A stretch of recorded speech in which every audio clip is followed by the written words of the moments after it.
Short term का ज़माना है, सबको क्विक डिसीजन लेने, क्विक डिलीवरी चाहिए। ऑनलाइन शॉपिंग इसमें एक है। देखने में छोटी-छोटी हैं, लेकिन हमने देखा है कि ये 2-2 3-3 हज़ार रुपए लोग पे कर रहे हैं। अगर ईएमआई उनकी बजट में आ जाती तो उनको लगता है वो कार पोजेस करने के हकदार हो गए। सोशल मीडिया का ट्रेंड है, नए-नए इन्फ्लुएंसर्स आते हैं, उनसे लोग इन्फ्लुएंस होके नई-नई चीज़ें खरीदते रहते हैं, एक्सपेरिमेंट करते रहते हैं कि आज ये स्किन ले लो, आज ये क्रीम ले लो। जगह-जगह के सब्सक्रिप्शन ले लेते हैं, मेंबरशिप ले लेते हैं कि कंसिडरिंग इट कि भी ये सेल्फ केयर है और पर्सनैलिटी डेवलपमेंट है। सर, कई लोग तो अपने खर्चों को जस्टिफाई करते हैं कि ये सेल्फ केयर और मेंटल पीस के लिए है, तो इसमें आपका क्या ओपिनियन है? यस, जिम की मेंबरशिप ली है तो जिम में जाने के लिए मेंबरशिप लो, जिम में दिखाने के लिए मेंबरशिप नहीं होती।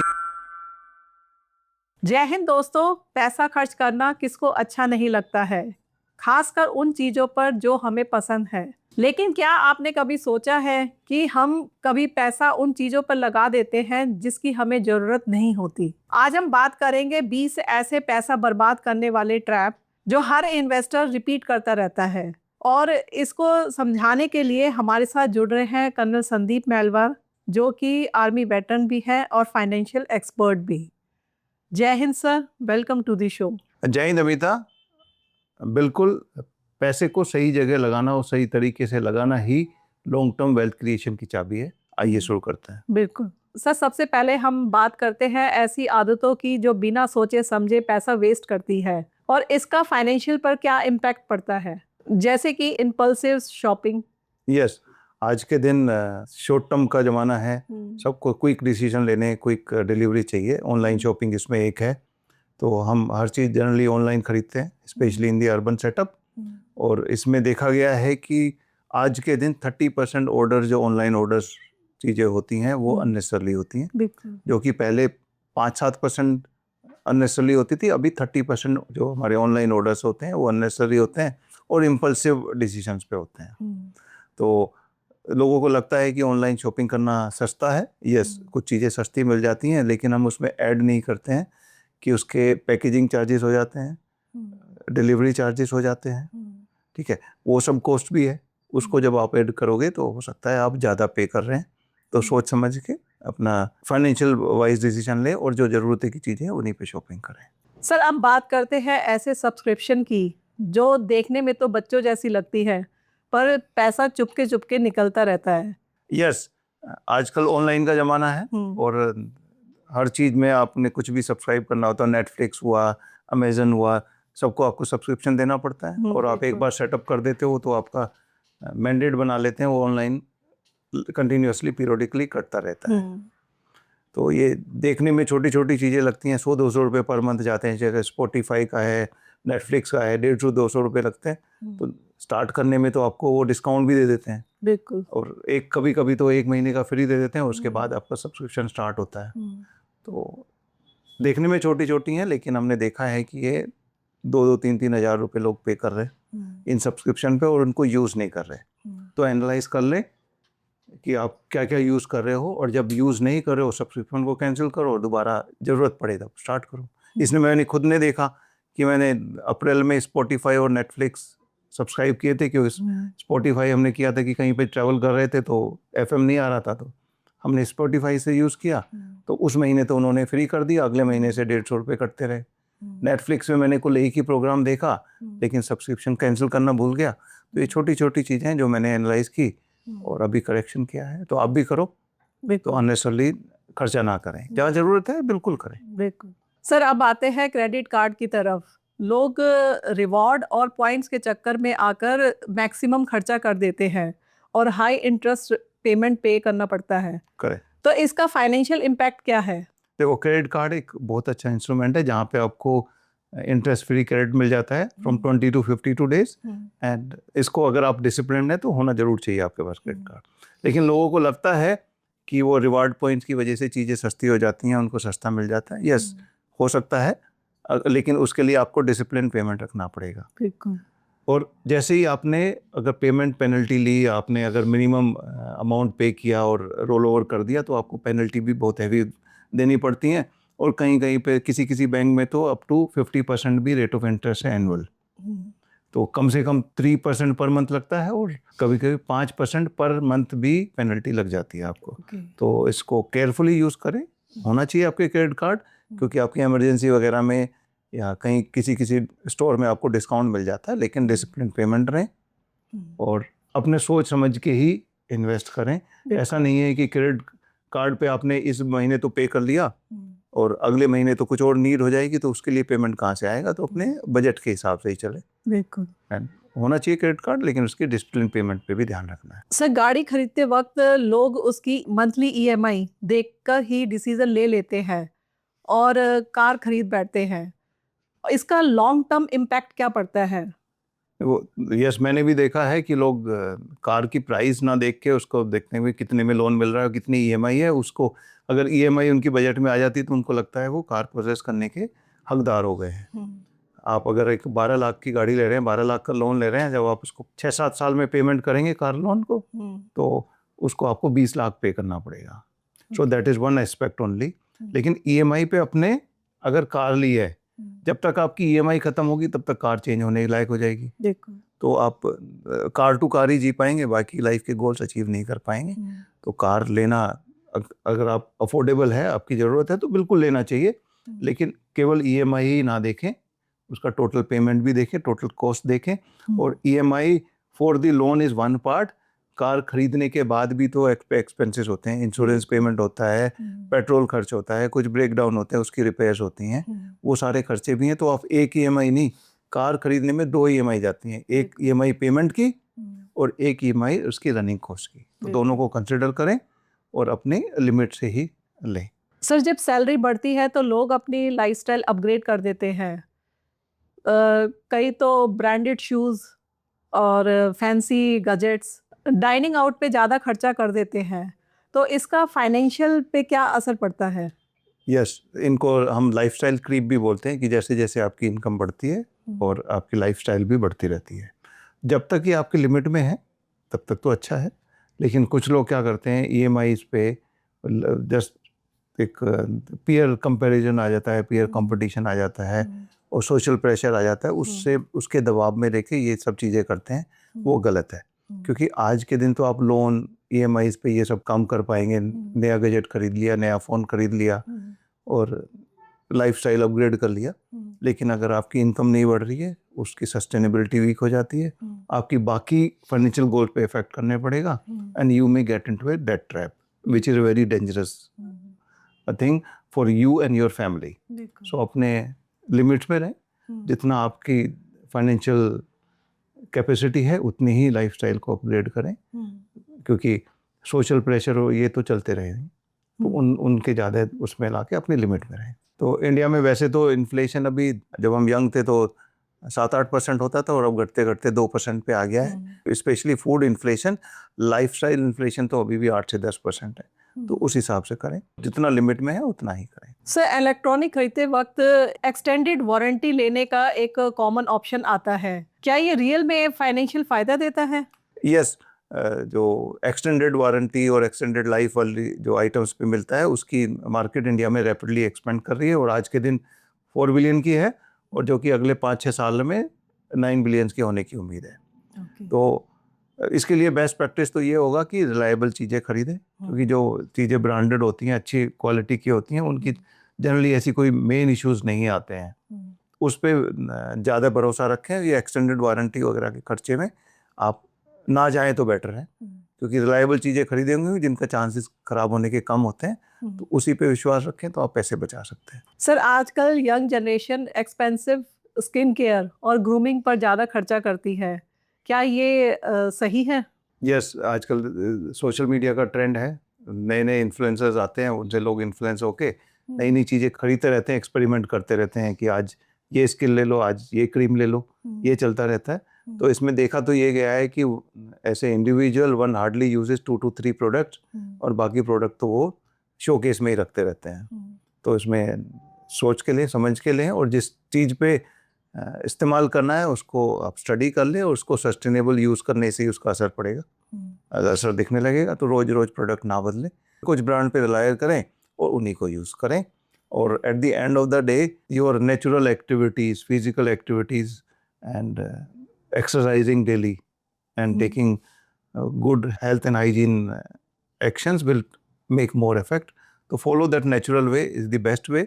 एक दो प्रोडक्ट्स पे वो करें, ज़्यादा सोशल मीडिया पे विश्वास ना रखें। घर का रेनोवेशन कराना सबका सपना होता है, क्या ये फाइनेंशियली सही है?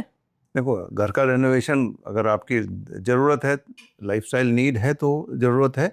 फाइनेंशियली एस्पेक्ट से देखें तो ज़्यादातर हमने देखा है कि रेनोवेशन लोग कराते हैं कि उसके रिश्तेदारों ने करा लिया या उसके पड़ोसी ने करा लिया, तो होड़ में आके, फोमो में आके, कंपटीशन में आके वो कराते हैं, जो कि जनरली बेनिफिशियल नहीं होता है। तो घर के रिनोवेशन से पहले आप देख लें कि घर का ओवरऑल सूटेबिलिटी भी है कि नहीं है, क्योंकि अगर आपने 3 BHK का रिनोवेट कराया है तो 3 BHK ही रहेगा, क्या वो फैमिली को फिट हो रहा है, नहीं हो रहा है, तो वो सब भी देख ले। रेनोवेशन अगर आपकी ज़रूरत है तो कराएं, लेकिन अगर कंपटीशन में आके कराएंगे तो आज ये टेक्नोलॉजी है, ये फॉर्मेट है, कल को दूसरा फॉर्मेट हो जाएगा। जैसे आज से 2-3 साल पहले जो है लोग वॉलपेपर लगाते थे, अभी वो वॉलपेपर कोई नहीं लगा रहा, तो ये तो चेंजिंग ट्रेंड है। तो ये होती रहेंगी, अगर आपकी ज़रूरत है तो कराइए एंड फाइनेंशियली सोच समझ के कराइए। ठीक है सर, यूलिप और एंडोमेंट प्लान को इन्वेस्टमेंट समझकर बाय करना, क्या ये सबसे बड़ी गलती है? यस, इंश्योरेंस जो है आपका प्रोटेक्शन के लिए होता है, वो इन्वेस्टमेंट नहीं होता है। आपकी जो है एक्टिव इनकम को प्रोटेक्ट करने के लिए होता है, एक्टिव सोर्स ऑफ इनकम को कवर करने के लिए होता है, in case something happens to you. तो इंश्योरेंस ऐसे investment is a very bad product. जैसे यूलिप है, यूलिप में आपके एडमिनिस्ट्रेशन एंड एक्सपेंसेस इतने ज़्यादा हो जाते हैं कि आपको हार्डली कोई रिटर्न्स मिलते हैं, तो और इंश्योरेंस भी नहीं मिलता और रिटर्न्स भी नहीं मिलते। सिमिलरली किसी भी एंडोमेंट प्लान का जो इफेक्टिव रिटर्न्स है वो 6% से ऊपर जनरली नहीं होता है। तो इंश्योरेंस को अलग रखें और इन्वेस्टमेंट को अलग रखें। For investment, instead of insurance and endowment and ULIP type products, go to a mutual fund that will give you much better returns. Sir, budget को रेगुलर रीचेक करना इतना इम्पोर्टेंट क्यों है?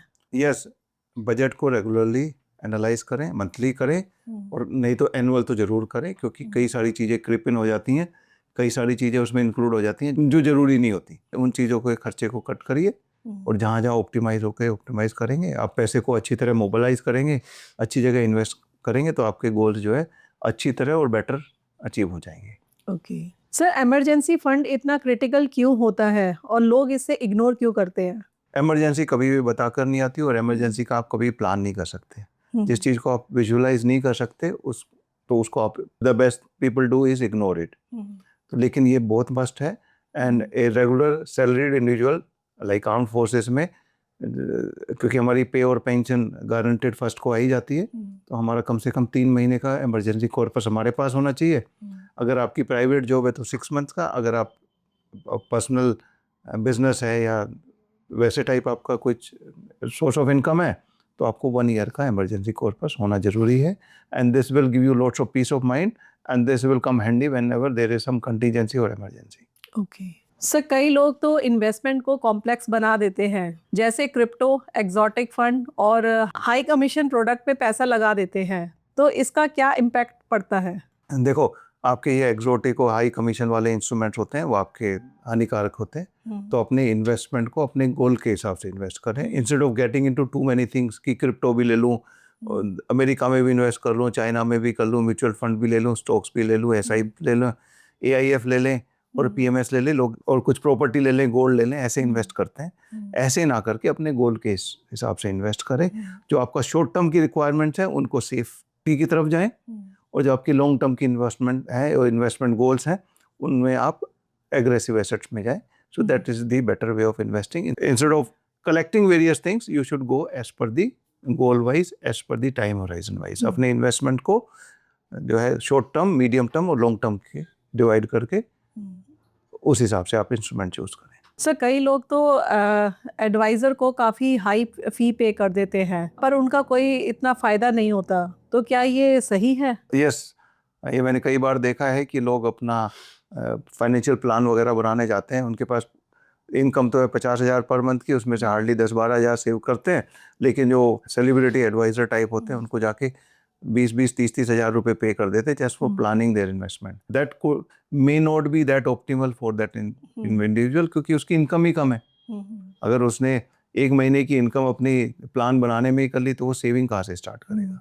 तो पहले आप लो कॉस्ट इंस्ट्रूमेंट्स में जाएं, छोटा छोटा इन्वेस्टमेंट स्टार्ट करें। जब आपके पास लिवरेज आ गया है, जब आपके पास इतनी कैपेसिटी आ गई है इन्वेस्टमेंट की, तब आप उनको कंसिडर करें। जहाँ हो सके कॉस्ट कटिंग करें और अपने गोल के हिसाब से इन्वेस्ट करें। कई सारे लोग अपना फाइनेंस ट्रैक करने के लिए कई सारे ऐप ले लेते हैं, पर उसमें भी क्लैरिटी नहीं मिलती, तो इस पे उनका क्या असर पड़ता है? देखो, जहाँ तक हो सके चीज़ों को सिंपल रख। ट्रेडिशनली तो लोग पेन पेपर पे विश्वास रखते थे, आज के दिन ऐप आ गए हैं, तो एक ऐप आपके लिए सफिशिएंट होता है। कोई भी एक अच्छा सा ऐप चूज़ करें, उस पर अपने इंस्ट्रूमेंट अगर आपने ऑनलाइन एनालाइज कराने हैं, रखने हैं, तो उसमें डालिए, and that should be the best way. ज़्यादा चीज़ों को कॉम्प्लेक्स ही करेंगी और आप में डाउट ही डालेंगे, आपके मन में भरोसा नहीं आएगा उनसे। तो जिस चीज़ पे आप रिलाई कर सकते हो, उस पर एक टेस्ट करके उसमें डालिए, और बेस्ट है किसी फाइनेंशियल एडवाइज़र के थ्रू आप जाएंगे तो वो आपको वैसे ही आपको एक्सेस दे देता है। एक प्लेटफॉर्म पे सब कुछ आपके इंस्ट्रूमेंट दिखने लगते हैं। That is the best way. क्योंकि चीज़ों को नई नई ऐप डाल के आप नई नई जगह डाटा दोगे, वो आपको क्रॉस सेलिंग स्टार्ट कर देंगे। कल आपको इंश्योरेंस लेने का, इन्वेस्टमेंट का, एफडी का प्रमोशन कॉल आते रहेंगे, बिकॉज आज के दिन सब कुछ डाटा पे ही है, सब कुछ ऑनलाइन। जैसे ही आपने मोबाइल नंबर पेन शेयर किया, जगह जगह के प्रमोशन कॉल आने लगते हैं। तो चीज़ों को कॉम्प्लेक्स ही करेंगे, एक पे करो और सिंपल रखो। सर, कई लोग तो अपने खर्चों को जस्टिफाई करते हैं कि ये सेल्फ केयर और मेंटल पीस के लिए है, तो इसमें आपका क्या ओपिनियन है? यस, मैंने आज के दिन ये ट्रेंड है कि वही लोग जगह जगह के सब्सक्रिप्शन ले लेते हैं, मेंबरशिप ले लेते हैं, कि कंसिडरिंग इट कि भी ये सेल्फ केयर है और पर्सनैलिटी डेवलपमेंट है। लोग जिम की मेंबरशिप लेते हैं, ऑनलाइन सब्सक्रिप्शन लेते हैं, ऑनलाइन कोर्सेज लेते हैं, कोई स्पा की मेंबरशिप ले रहा है, कोई क्लब की मेंबरशिप ले रहा है, ये कर रहे होते हैं। देखो, ये लेना अच्छी बात है, लेकिन उन चीज़ों को लें जो आप अफोर्ड कर सकते हैं और जो आपको ज़रूरत है। जिम की मेंबरशिप ली है तो जिम में जाने के लिए मेंबरशिप लो, जिम में दिखाने के लिए मेंबरशिप नहीं होती, क्योंकि आपकी अगर हेल्थ का है तो वो तो आपने जिम में एक्सरसाइज करने से वो बनेगी, तो मेंबरशिप से कुछ नहीं होगा। अगर आपने नॉलेज बढ़ानी है, अपनी स्किल्स बढ़ानी है, तो ऑनलाइन सब्सक्रिप्शन ले, सस्ता पड़ता है लेकिन उसको यूज़ करें। कोई किसी भी कोर्स ले लिया, अनअकैडमी वगैरह के 10 कोर्सेज सब्सक्राइब करने से आपकी नॉलेज नहीं बढ़ेगी। उनको कोर्सेज को फॉलो करना, उनकी स्टडी करना, फिर प्रैक्टिस करने से आपकी नॉलेज बढ़ती है। तो ज़रूरत है कि चीज़ करें, ज़रूर करें, लेकिन अफोर्डेबिलिटी और अपना उसका यूज़ देख लें कि क्या वो आपके कैरियर से अलाइन भी है कि नहीं है, उस हिसाब से करें। ठीक है सर, कई लोग तो सस्ते प्रोडक्ट पे बार बार खर्चा करते हैं, पर instead of buying quality product, तो इसमें आपकी क्या राय है? यस, इसको फॉल्स इकोनॉमी भी बोलते हैं, कि भी सस्ती चीज़ एक बार नहीं तो 2 बार में काम चला लेंगे और सस्ती पड़ जाएगी।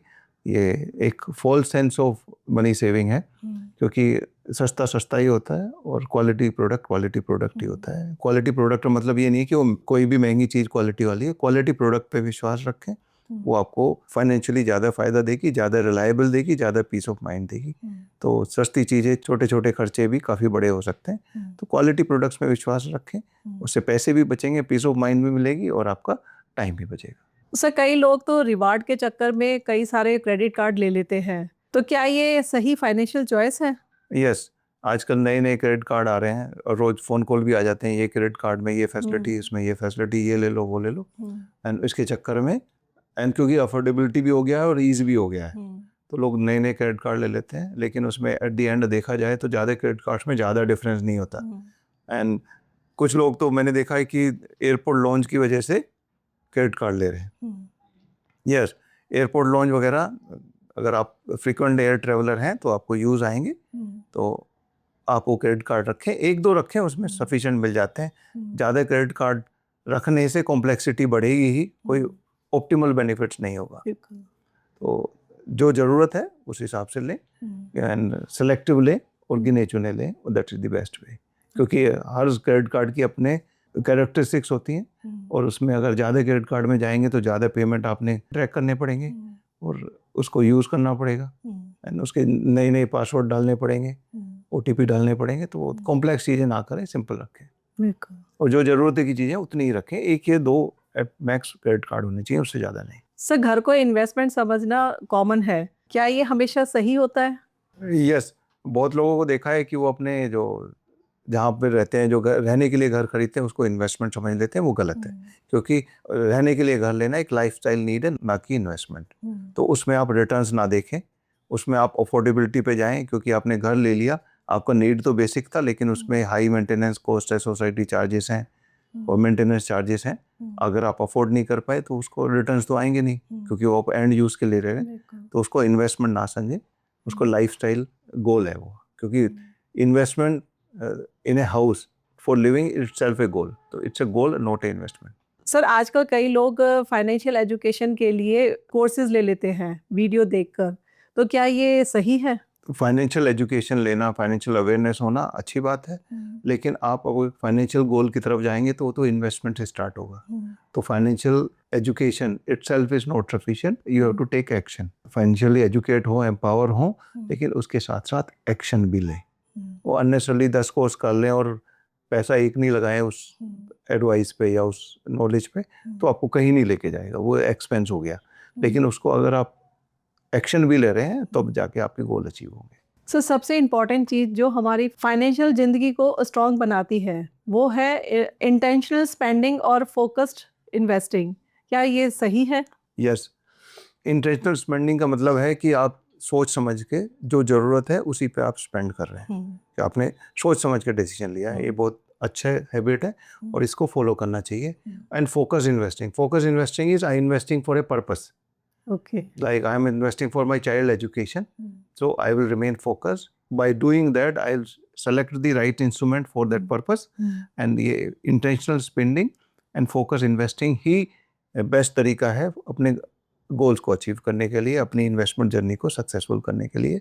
एंड ये राइट स्टेप है और यही लेना चाहिए। सोच समझ के ही खर्चा करें, सोच समझ के इन्वेस्ट करें और अपने गोल्स के लिए इन्वेस्ट करें और फोकस रहें। वो दाएं बाएं की नॉइज से, टीवी नॉइज, मीडिया नॉइज से आप डाइवर्ट ना हो। That is the best way of achieving your financial goals. I hope कि आपको ये सारी 20 जो चीज़ें आज सर ने जो बताई हैं वो आपको समझ में आ गई होगी। आप इनके ट्रैप में नहीं पड़ेंगे और इनको कभी भी आप रिपीट नहीं करेंगे।